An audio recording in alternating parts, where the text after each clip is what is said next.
નમસ્કાર, સમાચારો સાથે હું છું જયેશ। સ્થાનિક સ્વરાજ્યની ચૂંટણીમાં અવિરત વિજય કૂચ ભાજપની રહી છે। કોંગ્રેસનો કરુણ રકાસ થયો છે અને અન્યના ફાળે પણ ચોંકાવનારા પરિણામો આવ્યા છે। આખરે સમગ્ર રીતે આ પરિણામોનું જો વિશ્લેષણ કરવા જઈએ તો ભાજપ જ્યાં ગત વખત કરતાં આ વખતે પણ ખૂબ સારું પ્રદર્શન કર્યું છે અને આપ જુઓ અત્યાર સુધીમાં જે 68 નગરપાલિકા છે તેમાંથી 62 નગરપાલિકા ભાજપે કબજે કરી લીધી છે। કોંગ્રેસને ફાળે માત્ર એક પાલિકા આવી શકી છે, અન્યના ફાળે 4। પરંતુ ભાજપ માટે આ જે પરિણામ છે તે ઘણું જ સારું કહી શકાય અને ભાજપનું જાણે કે બુલડોઝર ફરી વળ્યું હોય તેવા આ પરિણામો સામે આવ્યા છે। પણ કોંગ્રેસ માટે ચોક્કસપણે વિચારણીય કહી શકાય તે પ્રકારના પરિણામો મળી રહ્યા છે। ઠેર ઠેર કોંગ્રેસનું કારમો પરાજય જોવા મળ્યો, કરુણ રકાસ જોવા મળ્યો અને કોંગ્રેસ તરફથી પ્રતિક્રિયા પણ આવી ચૂકી છે કે હારની તેઓ સમીક્ષા કરશે। બીજી તરફ ભાજપ આ વિજય બાદ વિજય ઉત્સવ મનાવશે।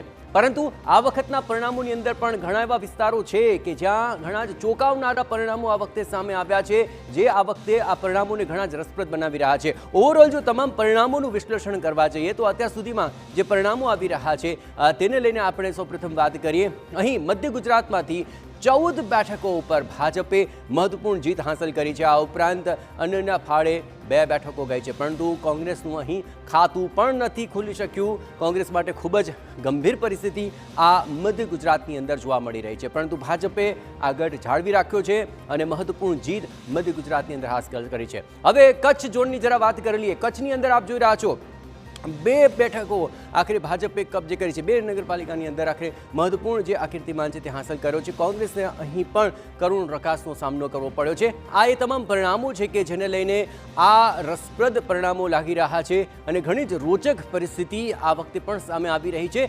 ભાજપે જે દમખમ બતાવ્યો અને જે મુદ્દાઓ સાથે સ્થાનિક સ્તર સુધી ગયા છે તે આખરે પરિણામોની અંદર પડઘાઈ રહ્યા છે। ઉત્તર ગુજરાતની તમામ પરિસ્થિતિઓથી જરા આપણે રૂબરૂ થઈએ। અહીં 9 જેટલી બેઠકો આખરે કોંગ્રેસે કબજે કરી લીધી અને અહીં પણ મધ્ય ગુજરાતની બાદ ઉત્તર ગુજરાતમાં પણ ભાજપે દમખમ બતાવ્યો અને તે આખરે સ્પષ્ટપણે દેખાઈ રહ્યો છે। જે સ્થાનિક પ્રશ્નો હતા ત્યાંના સ્થાનિક નેતાઓ સાથે સીધા કનેક્ટ કરીને પરિણામો આવ્યા છે। સૌરાષ્ટ્ર પરની જો વાત કરી લઈએ, સૌરાષ્ટ્રમાં આ વખતે ઘણી જ મહત્વપૂર્ણ ગતિવિધિઓ આપણે જોઈ રહ્યા છીએ, કારણ કે 25 જેટલી જે બેઠકો છે તે આખરે ભાજપે સ્પષ્ટપણે જાળવી રાખી છે। કોંગ્રેસને ફાળે માત્ર એક, જી હા, કોંગ્રેસે માત્ર સૌરાષ્ટ્રની અંદર જ ખાતું ખોલાવવામાં સફળતા હાથ લાગી અને એના ફાળે 2 ગઈ છે, પરંતુ જ્યાં 25 બેઠકો સાથે આખરે સૌરાષ્ટ્રની અંદર ભાજપે આ મજબૂત ગઢ જાળવી રાખ્યો છે। દક્ષિણ ગુજરાતમાં પણ આ જ પરિસ્થિતિ જોવા મળી રહી છે। દક્ષિણ ગુજરાતની જો વાત કરવામાં આવે તો આ પરિસ્થિતિઓની અંદર ભાજપનું પલડું સખત ભારે જણાઈ રહ્યું છે। ઓવરઓલ આ પરિસ્થિતિઓની અંદર